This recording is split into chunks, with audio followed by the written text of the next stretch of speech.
पापा, डॉक्टर जवाब दे चुके हैं, अब माँ कुछ दिनों की ही मेहमान है। बेटे राज ने अपने पिता लोकनाथ जी से कहा। लोकनाथ जी ने तो कुछ सुना ही नहीं, उनके कानों में तो डॉक्टर साहब के शब्द गूंज रहे थे। आपकी पत्नी अब कुछ समय की मेहमान है, हो सके तो उनकी अधूरी ख्वाहिशें पूरी करिए, उन्हें जो अच्छा लगता है उन्हें खिलाइए पिलाइए। लोकनाथ जी अपनी पत्नी को घर ले आए और उनकी देखभाल में लग गए। अब इस उम्र में उन्हें अपनी पत्नी की कीमत समझ आ रही थी। जब वो जाने की तैयारी में थी, डॉक्टर कहे अनुसार वो उनकी हर ख्वाहिशें पूरी करने के लिए बेचैन थे। एक दिन सुबह सुबह उनका सिर अपनी गोद में लेकर बैठ गए और बोले, सुमित्रा, वैसे तो मैंने आज तक तुम्हारी कोई ख्वाहिशें पूरी नहीं की, लेकिन अब करना चाहता हूँ। तुम बताओ तुम्हारी क्या ख्वाहिश है? सुनिए जी, शादी के बाद औरत की कोई ख्वाहिश ही कहाँ रह जाती है, और अगर होती भी है तो उसे पूरा कौन करेगा। अब छोड़िए भी, मेरे पास वक्त ही कितना बचा है। मेरे मन में जितनी ख्वाहिशें हैं, इतने कम वक्त में तो एक भी पूरी नहीं हो पाएगी। उनमें से कोई ख्वाहिशों से जुड़े लोग तो अब इस दुनिया में भी नहीं है। तुम कहकर तो देखो, मुझसे जो बन पड़ेगा मैं वो जरूर करूंगा। सुमित्रा जी फीकी सी हंसी और बोली, राज के पापा, मैं शादी के बाद कभी अपने मायके अपनी मर्जी से नहीं जा पाई। जब भी गई आपने आंसुओं से रुलाकर ही भेजा। आपने और आपकी माँ ने इतने बंधनों में जकड़कर रखा कि मायके का हर रिश्ता छुड़वा दिया।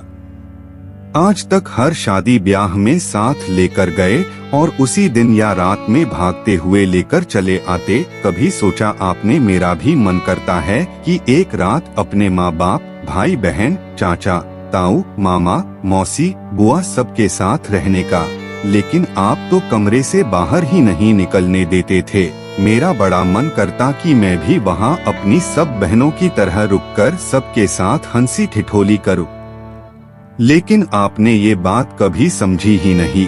शादी के बाद मैंने कोई छोटा सा त्योहार भी मायके में नहीं मनाया। जीवन भर तरसती रह गई इस बात के लिए कि कभी तो मुझे किसी त्योहार पर मायके जाने का मौका मिले। सब लड़कियां को हर मौके पर मायके आते जाते देखती तो मन में हुक सी उठती, मेरे लिए ही ये सब इतना कठिन क्यों है। तब जवाब मिलता, क्योंकि तुम्हारा पति तुम्हारी ख्वाहिशें नहीं समझता, इसलिए तुम्हारी ये छोटी छोटी ख्वाहिश भी पूरी नहीं हो पाती। अब आप बताएं कि आप मेरी ये ख्वाहिश पूरी कर पाएंगे?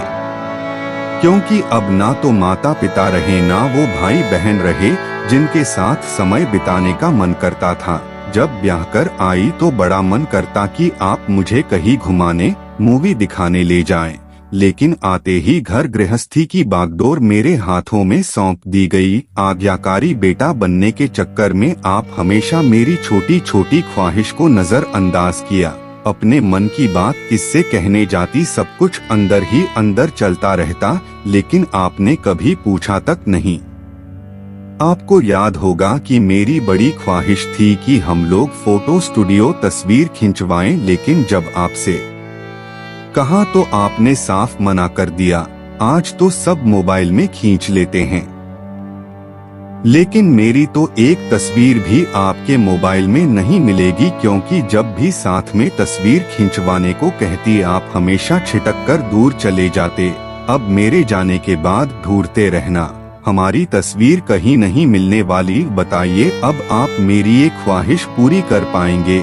जब मैं मृत्यु शैया पर पड़ी हूँ, कभी कुछ पहनती या ओढ़ती तो मन करता कि आप भी बाकी पतियों की तरह मेरी तारीफ करें, लेकिन आपको तो निगाह उठाकर देखने की भी फुर्सत नहीं रहती। कभी कुछ अच्छा बनाती तो सब तारीफ करते, आपकी तरफ बड़ी आस के साथ देखती, लेकिन आप देखकर भी अनदेखा कर देते।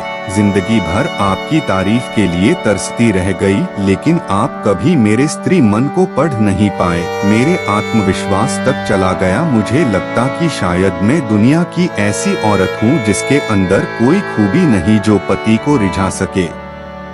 मेरी ख्वाहिशें कोई बहुत बड़ी बड़ी भी नहीं थी, बहुत छोटी छोटी थी जो मन के अंदर ही दबी रह गई। कहते कहते सुमित्रा जी की सांस फूलने लगी तो लोकनाथ जी ने उन्हें पानी पिलाया, जिससे कुछ देर के लिए वो ठहर गई। अब मेरे मरने के बाद आप मेरी एक ख्वाहिश जरूर पूरी करना, मुझे खूब सजाना, मेरी मांग अपने हाथों से भरना और हमेशा खुश रहना, बस यही ख्वाहिश है। एक बात और, राज के पापा, जीवन साथी की ख्वाहिशें पूरी करनी है तो जीते जी करिए, ऐसे मरते समय पूछकर उसका मजाक मत उड़ाइए, कहकर सुमित्रा जी की गर्दन एक तरफ लुढ़क गई और वो हमेशा के लिए खामोश हो गई। लोकनाथ जी फूट फूट कर रोने लगे और बोले, तुमने बिल्कुल सही कहा, तुम हमेशा हमारी आंखों के सामने रही और हम हमेशा तुम्हारी अवहेलना करते रहे, कभी तुम्हारे मन की ख्वाहिशें समझने की कोशिश नहीं की। दोस्तों, ऐसा क्यों होता है? जब तक इंसान आंखों के सामने मौजूद रहता है तब तक लोग उसकी कदर नहीं करते, लेकिन उसके जाने के बाद उसकी कीमत समझ में आ जाती है, तब कोई फायदा नहीं होता, क्योंकि जाने वाला तो तरस कर चला गया, अब पछताने से क्या होता है। करता हूँ कि यह कहानी पढ़कर आपको अच्छा लगा होगा और आपको भी इससे कुछ ना कुछ सीखने को मिलेगा।